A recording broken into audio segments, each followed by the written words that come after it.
I was not aware that 3252 had a faction. They have the 3252 Hollywood, the 3252 Wolfpack, That's right. the 3252 LWO. Yep. Different theme songs, different flags that they throw up for life, forever, for La Raza.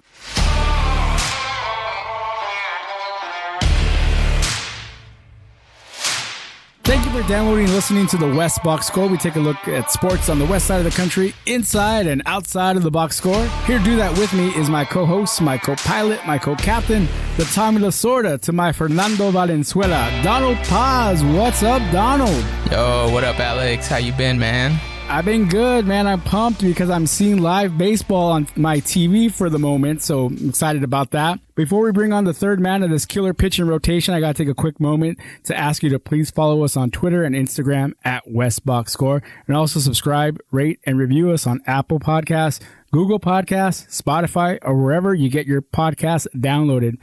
Now the man with a wicked screwball of his own from the Fox Crate Podcast, Sonny Hermano. What's up, Sonny? What's up? It's more of a fork ball or a knuckle ball that I like to throw every now and then. But I always refer to you as the knuckleball of the group, so that's funny. I'll take it. What's up, boys? How you doing? Pretty good, man. Good to have you back on again. So before we get into the show this week, we got to take a moment to recognize what the women of the WNBA are doing. Before the game between the New York Liberty and Minnesota Lynx this past weekend, both teams walked off the court during the national anthem. And I got to say, that's probably the strongest political statement I've seen in sports since, the Colin Kaepernick taking a knee during the anthem. But this wasn't the first time that WNBA players have used their platform to speak out on social injustice issues. Donald, what have they done in the past? Well, in 2016, the Indiana Fever, the New York Liberty, and the Phoenix Mercury were all fined $5,000 each, and each of the players were fined $500 for wearing black t-shirts during the pregame warm-ups. It was in the wake of recent shootings and to protest against police brutality. The WNBA at the time said that the shirts were violating the league's uniform policy. However, though, I believe because of some, media reports and I'm assuming a lot of backlash at that time too, the former WNBA president and the league also ended up rescinding the fines. And the president tweeted out saying, we appreciate our players expressing themselves on the matters most important to them. We are rescinding the imposed fines to show them even more support.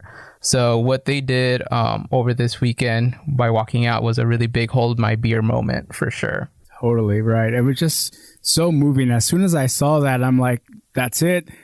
All my chips in the WNBA pot. I love this, man. This is so cool to see athletes use their platform to speak out on this. And like we've always said, like we don't need sports right now during what's going on with, of course, the pandemic and the social justice issues that are going on in the world. But if they are going to give them to us, if our athletes are going to play, then they might as well use that time to do this. So big ups to these women and such strong characters on the court there. That's unbelievable. Sonny, do you have anything to add? No, no. You were spot on. The only thing I'd want to throw out there is a quick shout out to Kyrie Irving for stepping up and donating. I think it was $1.5 million to all the WNBA players that opted out. I thought that was a huge move, man. Sometimes Kyrie says some questionable things, flat earther, stuff like that. But on this social tip, on the social front, he's been, far and away one of the leading advocates for it, and it's been awesome to see. So shout out to Kyrie for that. This is one of those things where I brought up really quickly to Donald over the weekend when I was watching Championship Sunday in the Premier League. They were promoting the fact they were going to cut away from that coverage to bring us NBC's News' coverage of the John Lewis Memorial. But as a sports fan, once again, this narrow-minded sports fan, I'm like, I got to see my sports. What the heck? You're going to cut away? But it's just this touching movement of John Lewis's casket going over the Selma Bridge, which is like, in that moment, it hits you. This man did such a great thing in his life. And as people, we can only hope to do good things in our own lives. Like in any little facet, that nobody's perfect, but do one good thing. And you kind of hope that that's going to make you be remembered for that. And it's just incredible to see. Yeah. Which just shows you how much sports are the backdrop to society. And it's so important that we see the good that people do as not just athletes, but as the people that they are. So we have to recognize that as well. Yeah. So as we continue looking at sports here on this podcast, the MLS's back tournament kept going, even with the Galaxy not involved. The LAFC was involved over the week. Wait a minute. Don't we need like a Donald to update us on what we've missed in the last week? From the Galaxy's point of view? Well, just period. I mean, sure, the Galaxy did. Let's not pretend like the Galaxy didn't play here at any point. You know what? You are right. I forgot since the last time we did a podcast. You're right. The Galaxy did play. How did that work out for us, Donald? I kind of watched the game here and there. Really was not really into it, given that I already knew they were out. They tied. Stop smiling, Sonny. I believe it was Pavon that drew the game. Penalty kick. Surprise there that Sam Pavon, according to New York City. That's right. Oh, that's right. That's right. Okay, yeah, that's true. Yeah, because if Houston had won, then they would have had 4 points, which would have advanced them to the round of 16. But because they drew, NYCFC advanced with 3 points. And I did the math on it because I was saying if the Galaxy win, they'll have 3 points, and NYCFC was at -2 goal differential. The Galaxy were at -5 prior to the match. So if they make 4 goals, they'd be at -1 and they would go in. But that was a stretch. Obviously, I knew that, but I was praying for miracles, and I guess it just didn't happen. The Lord wanted them to come back to LAX. Some Pavon didn't answer our prayers. No. I was more upset watching that game in the 96th minute or whatever it was of extra time, where Zubac had a clear shot, but he stopped running on that play. And that would have been the goal, to at least give the Galaxy a win in this tournament, to at least go away with one win. Not only that, it would have been their first actual proper goal of the whole tournament that wasn't a penalty kick or a own goal. Well, Chicha only had one goal that was a proper goal. Oh yeah, Chicharito, but that was with 10 men on the field. So even then, so Portland many rules was at a for man a proper goal. Is that how soccer works? There's a long list, man. We're gonna go over that for you. Don't worry, I'm working on the document for you, Alex. We'll get you caught up real soon. Don't worry, That's the spin-off series podcast. I can't wait for that one. That's not how soccer works. But proper goal aside, the Galaxy did not advance to the knockout stage. LAFC did. They played over the week. It was a very exciting matchup. Had this, this playoff atmosphere because it's a knockout round game. Well, let's backtrack. Wait, they put themselves in a tough spot, to backpack. You want to go over Portland? Oh yeah, just let's just touch over that just a little bit, because they of course drew against Portland, although they were winning that game 2-1, and then they ended up conceding the late goal and essentially giving the group away to Portland, which at the time was kind of upsetting, to see, because as the bracket was shaking out, we were going to get FC Cincinnati, the new franchise that I think anybody would say that's who we would have preferred to face, rather than the Seattle Sounders, the reigning MLS champs, and the team that just knocked us out last MLS playoffs. And that wasn't in the cards. That's not how it went down. Instead, we got to face Seattle. And Donald, how did that go? The LAFC won convincingly against Seattle, which was a really, really interesting game to watch. It was definitely a playoff game for sure.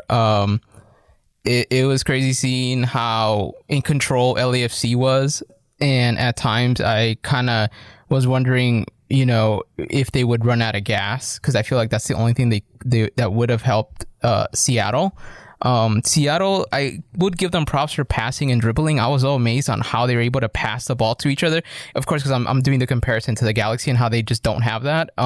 It just feels like they knew where each other was when they gave the ball up. The only thing with the Seattle Sounders is they didn't have a finisher. They didn't know how to finish, and that's credit to the LAFC being able to step their defense up. They knew how to drop back. They protected the goal, almost close to a clean sheet, but definitely a very impressive performance by LAFC. Obviously, I think the only negatives would be that Rossi had a lot of opportunity to put that game away, like by a long shot, probably like 5-0. And it just didn't happen. But, he definitely got his goal in, and I thought it was really great. I feel like if LAFC keeps playing like that, I don't see why they don't win that tournament. The 4-1 score should have really been maybe 8-1 score. It easily could have been, and it should have been, which is the only bad thing you could take away from this game that you could say that LAFC didn't accomplish there. Everything, but as I mentioned in the group text between us all, that LAFC here does look like the tournament favorite, and I understand why now because of how they played against Seattle. So big ups to you, Sonny Hermano. Please give us more of your LAFC insights. I just want to take this in for a second. I want to marinate what you just said, what just came from your mouth right now. Chew on it a little bit. Enjoy it. And I, as a Galaxy fan, I hope this is the last time I have to say it, but I don't think it will. There's going to be a future soundbite that will be repeated on this show for episodes to come. I hope you know I will be cutting this section. There's just random drop-ins of that. That's right. What can I say about this game? It was frustrating. It was frustrating. There were many positives. Let me start with the positives. The first thing is finally LAFC did not wait to get punched in the face first, as they had all previous 3 games. They kept conceding goals early on in this tournament throughout the entire group stage, and the fear was that if they did that against a team like Seattle or a better team, you're playing with fire. You might not be able to come back as easily. So they went up, and that was great. It was a great penalty kick taken by Rossi, and it set the tone early. I think we came out the gates with the right attitude, with the right approach, and yet, as you guys kind of have already mentioned, we should have been up 4-0 at halftime or shortly after halftime. And so that was the frustrating part, is that, as our finishers were not finishing, one of the most dangerous scoreline in football or soccer in the history of the game is 2-0. It's just something about psychologically that score, and I'm not talking about 2-0 USA's dominance over Mexico. Like that's a different connotation of 2-0. This 2-0 traditionally or typically is a trap score and dangerous from the leading standpoint. Right. Again, because there is a lull that just naturally happens. The way the game works, and we'll get to this on our spinoff, as Alex said, that's not how soccer works. But the way the game does work is, as we know, goals are hard to come by for the most part. An exciting game typically is 2-0. 2 goals in one game, wow, you got fireworks. That's typically how soccer is played. So understanding that, when you do score 2 goals, and if you do score them early, let's just say the second goal didn't come late in the match, but actually you're going into the 70th minute with a 2-goal lead. It always is a trap for the team, because now tired legs play into it. They feel comfortable because it's like, oh, well, we've been dominating this team, or we already are up 2-0. So even if they score 1, right, we're still sitting with the lead. And of course, that's the trap part, because this game, all it takes is one chance, one mistake, one bad touch to create a goal opportunity for the other team. And so in this case, that's exactly what happened. Right. Seattle could not create any chances. They were doing everything wrong. LAFC was dominating. The only thing LAFC was not doing was finishing. So it was 2-0. And then, of course, on just one play, a great cross and a great finish, might I add, against the run of play, just like that, it was 2-1 with 20 minutes. Now the pressure has completely shifted, because now suddenly it's like LAFC has to turn the switch on again, or most teams who are in that position have to try to turn that, whatever worked for them in the first 30 minutes that they got away from, or first 40 minutes for 60 minutes. Suddenly they have to try to create, but they've lost all the momentum. And now the other team is dangerous because now they have the most dangerous thing, and that's hope or belief. Because now they know, hey, just one more chance and that's it. We have a tie game. Yep. And that damn near happened in this game. If it wasn't for an incredible save by Vermeer, Rudy Diaz volleyed a ball to himself, and Vermeer finally came up with a timely save. But this game could have just as easily been 4-0 at one point, and then just as easily have been 2-2 in the 80th minute or 75th minute. And who knows how that game goes. Imagine being an LAFC player at that point and then conceding the lead 2-0 when you were dominating the whole. Just what that does for you psychologically to have to pretend that didn't happen. A lot of teams can't overcome that. A lot of players can't. It starts getting in their head. Yeah. So, Sonny, how would you feel about your chances against Orlando City, which LAFC will be playing today at 4:30 p.m. If you're listening into this at 4:30 p.m., it started right now. But we're hoping that you're listening to this in the morning when you guys hear this coming down your feed. How do you feel about your chances with Orlando City, Sonny? I think I was more cautiously optimistic as the game against Seattle was approaching. It was like, oh man, okay, I know we can beat this team, but will they execute? With Orlando, not to take your foot off the gas a little bit, because you can get caught by any of these teams at any moment, but they don't possess the same quality that I fear as a supporter. They do have some talent on the field. Obviously, it's a quote unquote home game for them, and that they're the host of this tournament. Exactly. But there's no fans, so that really doesn't matter. It shouldn't matter to LAFC. It shouldn't affect anything. Yeah. I like our chances. I'm going to stick my neck out and put a prediction for today's game, and I will say LAFC wins 3-1. Yeah. Lock it in. Lock it in.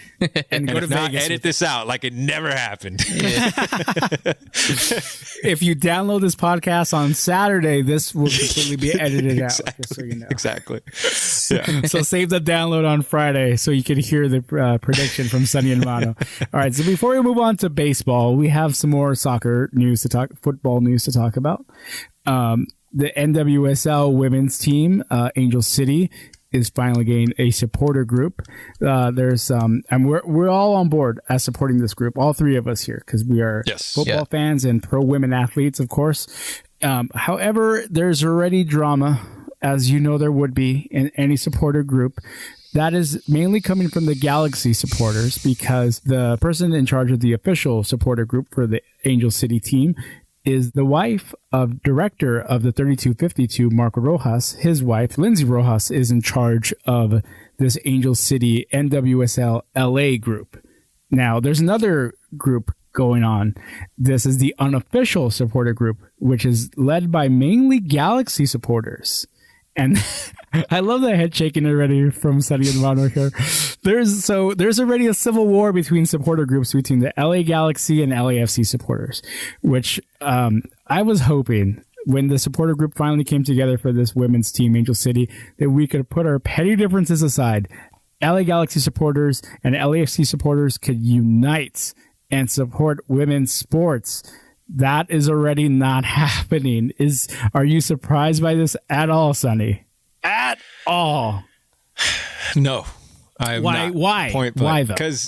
Because it's what we've talked about in supporters versus cheerleaders. I know we haven't had that full discussion yet, but there's a little bit of that baked in here. Okay, and it's the Galaxy cheerleaders versus the LAFC cheerleaders that are basically creating this dissension already. Right. And it's ridiculous. It's the fact, I don't care who started it. I mean, let the record state, as you noted, it is Galaxy supporters that kind of started this petty beef. Right. But LAFC supporters carry it on and they keep going with it. So it's just annoying. But I'm not surprised, to answer your initial question. I'm not surprised that this is what's happening as a result, because I don't know if it's Latino culture that's mixed into this also, but the whole, something about like, oh, you think you're bad? Like that mentality, that we have amongst our own folks, our own people sometime, where it's like, oh, you ain't shit, blah, blah, blah, blah, blah. It's like, come on, man. Like sometimes we're too focused on putting each other down as opposed to all lifting each other up in our culture. And this is just another example of that.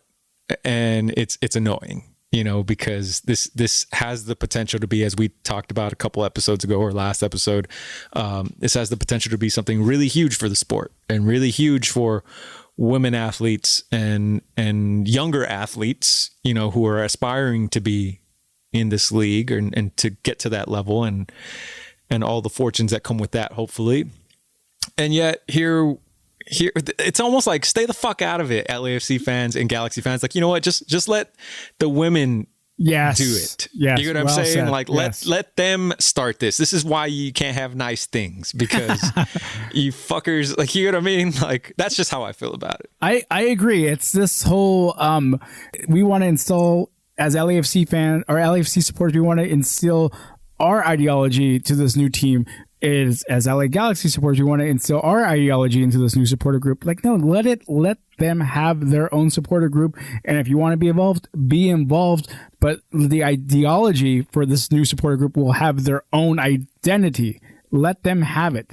Don't try to make the LAFC supporter group, what worked for them isn't necessarily going to work for you guys. But that's not a bad strategy, though. But take the good from both. Take the good from both sides. I thought it was a smart move to bring both Lindsay Rojas and her husband, Mark Rojas, who I don't know what capacity he's maybe helping her with, or if any at all. I'm not sure. But it just on paper, from a business standpoint, it's a smart move. But the problem is that these fans aren't thinking business. They're not thinking big picture. They're thinking petty little, oh no, it's because it's not my idea. It's not the good idea. You know what I mean? Because it's their idea. And so again, it was a smart move. It shouldn't matter that person had ties or that those people have ties with your quote unquote rivals. But they also have ties with your rivals, the San Jose Earthquakes. Those aren't our rivals. San Jose rivals are not our rivals. That was your first Clásico before we became the Clásico. Well, that's the thing too, is that there's that part of it where because Mark Rojas has like a history that obviously Galaxy fans just don't like him. Mark Rojas and Lindsay Rojas both wearing San Jose Quakes jerseys and saying, "Go Quakes, hashtag beat LA." Yeah. Beat LA fine. Galaxy. That's what the LAFC didn't exist, you fool. But then see, that's the thing. Like, I do understand that because they helped build the 3252, that, obviously the LA, it just, the optics of it make it seem like it's more an LAFC thing, which is where kind of like the petty Galaxy fans start to come in and point that out, which shouldn't matter. I mean, personally, for me, it really shouldn't matter. But I know that, like, we're starting to see this thing unfold on the internet, and I believe with Alex, we were talking about what should, Angel City FC or whatever the name of the team is going to be called. What are they going to have to do if it becomes like if it gets too much of this online thing, Because sometimes people pay attention to that. Then they should just align themselves 100% with LAFC at this point and just say, fuck off, Galaxy fans. It's either we tried to get you in on this, but you guys tried to bring up some petty shit, and now there you go. Now you can't have it anymore. Because that's essentially what they're doing. That's essentially what they're doing. Because I understand why the Galaxy supporters feel that way, in the sense where, like, they're letting somebody who's in charge of the LAFC supporter group be in charge of this new NWSL women's supporter group. So they're pretty much saying that. And if they really wanted to just create this organic supporter, no, they're not saying that. You're saying that by hiring an LAFC, a successful LAFC marketing team, that just by de facto they're already alienating or saying Galaxy fans kick rocks. That's what you're saying? That's what I'm seeing. That's what they're all saying online. And once again, I'm saying the worst way to get a sample size of a supporter group is the online community, because they hate everything, right? Yep. However, Donald and I will speak as Galaxy supporters. We don't care who's in charge. We will support the women's team. However, the optics of it look that way online. And that's when you look at these online supporters are saying, well, I'm not going to, these are Galaxy supporters saying this online. I will not be a part of any supporting group that Mark Rojas is involved with. By that, I mean, yes, stupid. It's petty. I admit it's so dumb.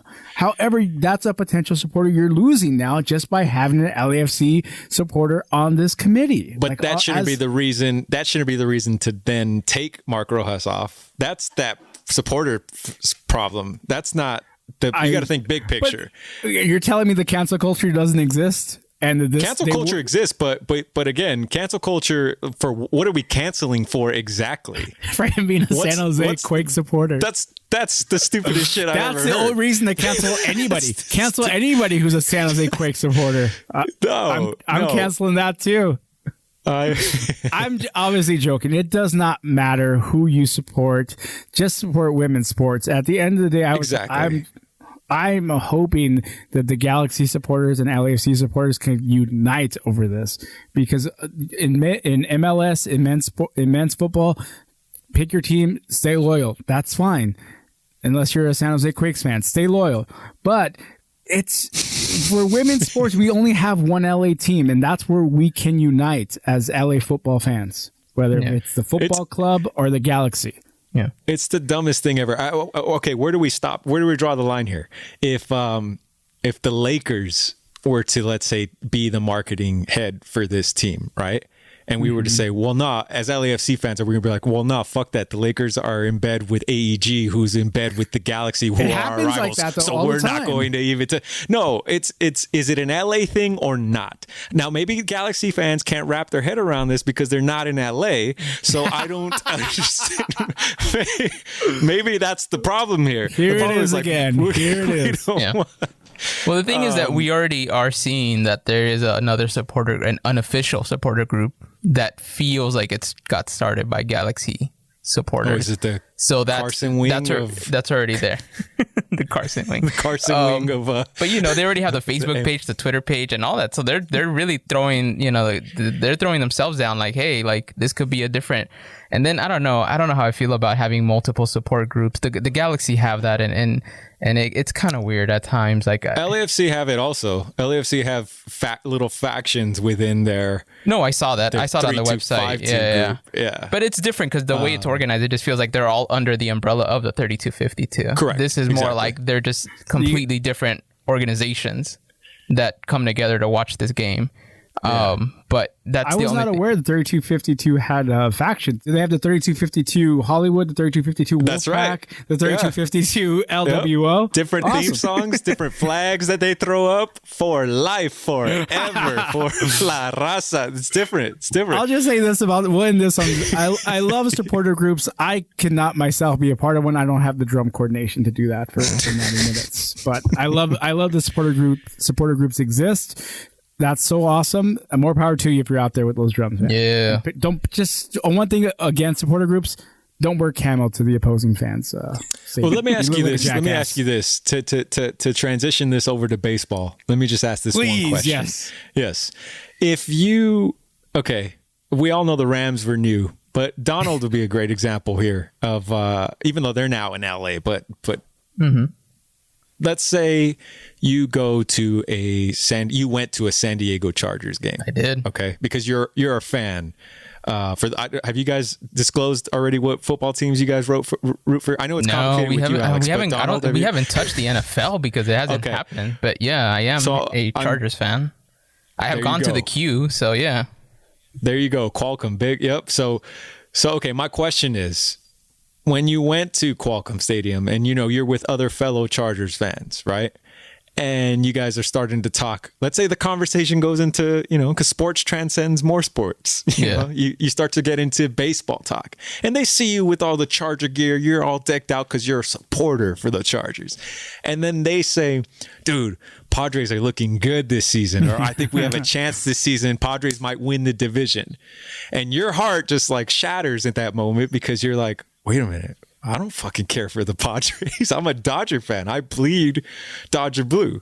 Yeah. It's like, are you going to suddenly stop talking to that dude? Because even though this one thing that you had in common, that you guys it was all gravy, but now that you know his true feelings, that he's also a Padre supporter, and you can't get behind that because the Padres are one of your rivals as a Dodger fan, are you going to be like, you know what? You used to be cool, but fuck you, man. I'm gonna, like, how do you reconcile that? Because most of your Galaxy peers, it sounds like the strategy they would take was like, oh, you're a Padres fan? Fuck you. I don't want anything to do with you rooting for the Chargers. And I'm just going to go root for them by myself with the people who think like I do over here in this section. Right? Yeah. I mean, honestly, when the transition happened to LA, it was a big old thing on the internet. Definitely there was like a big division amongst San Diego or San Diegans or whatever it is. I keep thinking of Anchorman. Sangonians, San Diegans. San Diego. That scene where they're all angry.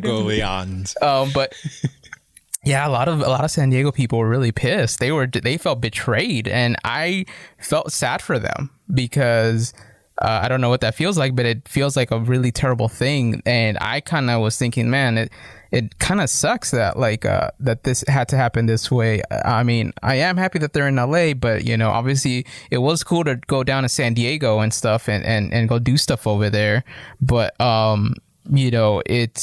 it's one of those things where there was a huge thing, and there was like online all the time. There would always be someone trolling and saying, hey, like, we're not going to support this team anymore, or hey, like, stop calling them the LA Chargers, just say Chargers, or say SoCal Chargers, or say, but don't mention that it's an LA team because, I'm from San Diego and I'm still hurt and all that. And obviously I would, have to push back and be like, dude, you got to get over it. I'm sorry. You know what I mean? Like, it is what it is. Like, I wish I could make things different, but I can't. And a lot of people were going back, and there was a lot of that happening amongst Charger Reddit, Charger Facebook groups. Like, seriously, like, it was all back and forth amongst San Diego people and LA people, kind of like saying, hey man, like, it sucks, but oh well. But San Diego people would always be like, stop saying LA Chargers. So yeah, it was crazy, but it happened. And then now I think in year 5 or whatever we're in, like, everybody's cool, and now like, hey, this guy's from San Diego, he doesn't really trip anymore, he's like gotten used to it. I mean, everybody assimilates. So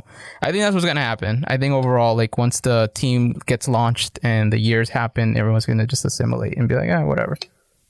Yeah, I hope you're right. But I brought up that point just to exemplify like how ridiculous this can become. No, it does get ridiculous. It did get ridiculous that first year, like almost that first 2 years. It was like, oh my gosh, like, I can't post anything LA Chargers because I'm gonna get a bunch of comments about like, hey, stop. It's like gang sets. Pretty like, much. Don't wear that color hat around. Yeah, here, exactly, like, dude. It was like that. I'm like, man, this is crazy. I can't really be happy for this team. It's insane. But then again, soccer is a different sport, and soccer is just a different breed of fans, I think. And yeah, you're right. It might not even settle that way. Football culture. Going on now to baseball culture. The Dodgers kicked off their 2020 season, 60-game season. We're 4 games in for the Dodgers. They're 2-2 after. Oh no! What? As of right recording. Now, as of right now, because we're recording, we're about a few hours away from the Dodgers playing the Houston Astros, which I'm sure is going to have a lot of fireworks. Astros. That one's scheduled to go 9 innings, and. So we're excited to see what happens there. So by the time you hear this on Friday, we'll just talk about the Dodgers series against the Giants. And Mookie Betts, is he the player the Dodgers need? Or is he the missing piece of the championship puzzle that they need? Donald, what do you think? I think so. I think that he definitely sparked the bats. Usually when the bats get cold with this Dodgers team, they tend to stay cold throughout the game. But it was cool seeing him hustle. It was, I mean, just as far as just seeing the game and seeing how he played, and seeing him go up to bat with a dirty Dodger uniform got to show you like how much of a hustle he puts out there that all the other guys don't have, which it's kind of like that tells you a lot. But definitely, I do feel like he definitely makes a difference in the lineup for sure. I also love the little nuance of after he got his first hit as a Dodger, he immediately asked for the baseball because he knows what it means to get his first Dodgers hit and eventually his first, hopefully, Dodgers home run, maybe in Houston. Yeah. So we'll see that in a couple of days. Kike had a big first game. Yeah. We went 4 for 5 with a home run. Yes. And a lot of that power is coming from the mustache. What do you think, Donald? I think he needs to keep that mustache. A lot of people are saying it's reminiscent of the 80s. It's crazy.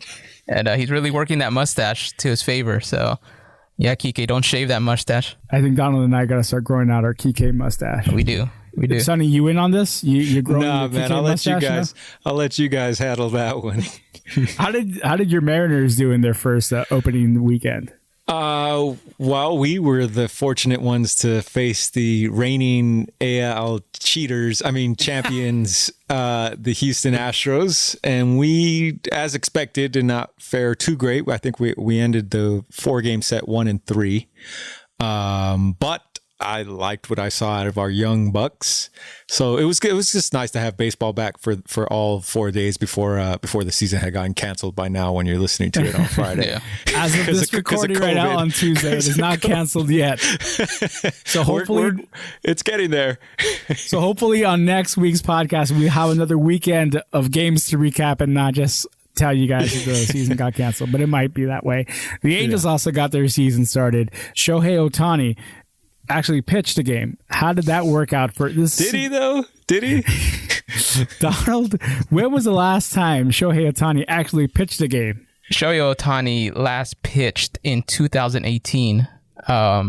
He debuted this weekend and didn't record an out. And it was crazy because they had to pull him from the game. I believe he only threw 30 pitches. The Angels were facing the Oakland Athletics for their opening series. The Oakland A's ended up winning that game 6-4. Mike Trout actually had a pretty good game. He hit a 3-run homer, and he did a sacrifice fly in the 5th inning as well. But unfortunately, it was not enough for the Angels, and it looks like Shohei Ohtani was no Tani for sure this debut. So at the time of us recording this, the reason we keep saying that there may not be a season to report on next podcast is because of the news that broke on Monday that there's 15 positive cases of COVID-19 for the Miami Marlins players. Players and a couple of coaches, which one of them I hope is not Donnie Baseball.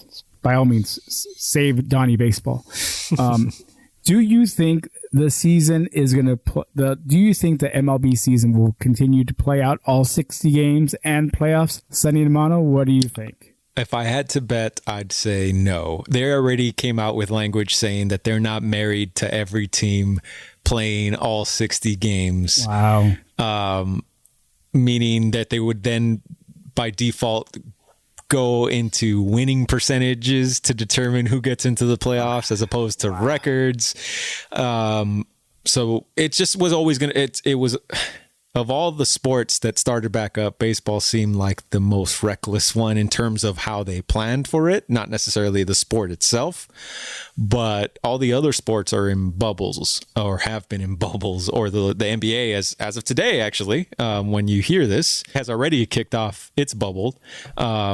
But MLB, for whatever reason, chose to allow all their players to continue to travel to their respective home stadiums. And not only that, in a condensed 60-game season, I think every team at most has 5 off days. So there's not much room there or opportunity there to make up games. And unless you're willing to kill your players by making them play double headers during the summer every other day or or twice a week, then I don't see how, in the event that this happens again, that there's another outbreak by another team, because of course it's a domino effect. I don't see how they're going to be able to get every team to play a full 60-game season, which, again, just illustrates how much of a joke this thing was from the beginning. Yes, I'm guilty of watching it. As long as it's happening, I don't feel great about it. But I think because I went into it knowing, well, it's like a train wreck, right? Like it's like hard to look away from a train wreck, and you just kind of enjoy it as it's passing by. And I hope for the players' safety, obviously, and the coach's safety that, this small outbreak that happened almost immediately was a wake-up call as to, hey, you guys better start implementing more stringent,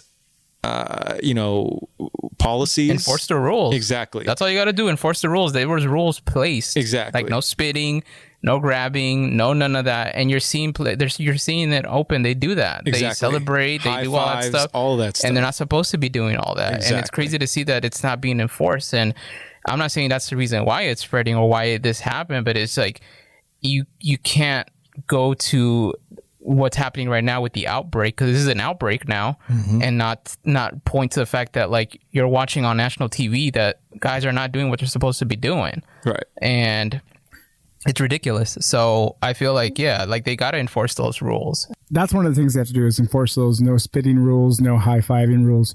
But it's also, it's hard to social distance inside of a clubhouse, obviously, but inside of a dugout, I don't understand why they're all piled in the dugout there.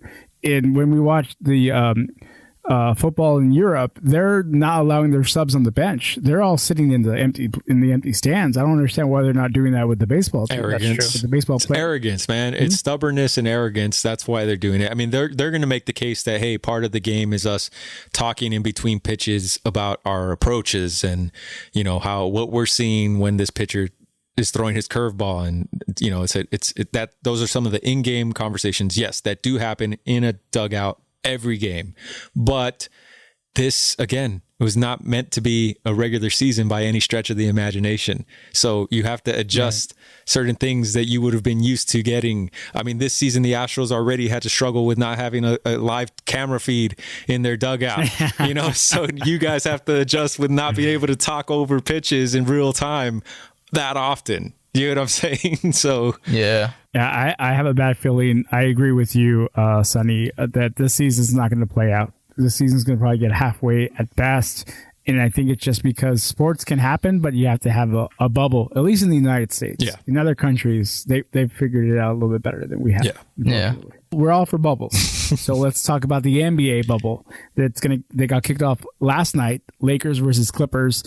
But before this, the bubble even blew up, there was already a bubble burst for the Clippers team. What happened to Lou Williams, Donald?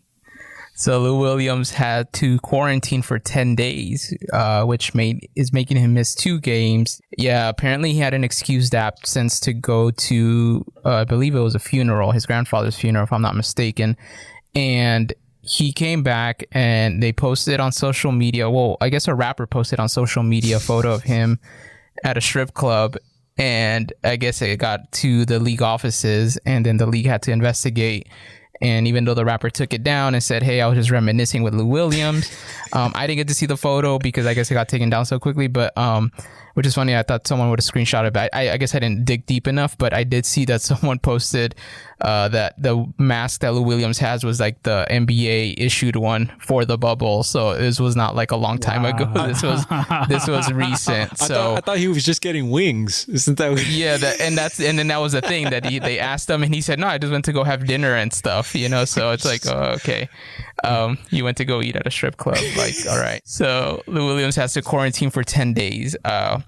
And that's probably the most craziest drama we've had in LA sports right now with the bubble news. We've always kind of felt that something was going to happen in the bubble, right? Like we always felt like that. And even then, I thought the craziest news we would hear, sorry to cut you off, Sonny, but really quick, the funniest thing I thought we were going to hear is Dwight Howard not wanting to wear his mask inside the bubble. Right? A couple that happened previously. Like, oh, why are you not? What they were gonna? They pretty much told him you got to wear your mask. They snitched on him, man. Bubble, right? There's a lot of snitching going on inside this bubble. I think, Paul. Sonny, you brought up that there's a hotline, right? Chris Paul. Yeah.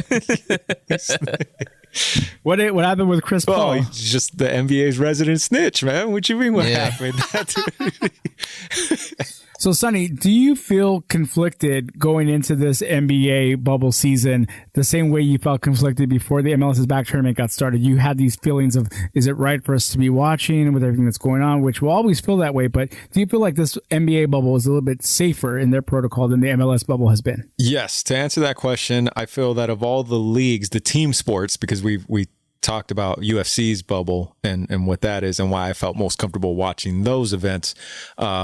But the NBA, I feel, of all the leagues on paper, and not just on paper, just credit to Adam Silver and the Players Association for really working side by side here and rolling out what looks to be a pretty safe or stringent, as we talked about earlier, set of rules to follow, to go by, to adhere to the safety guidelines, the health and safety guidelines.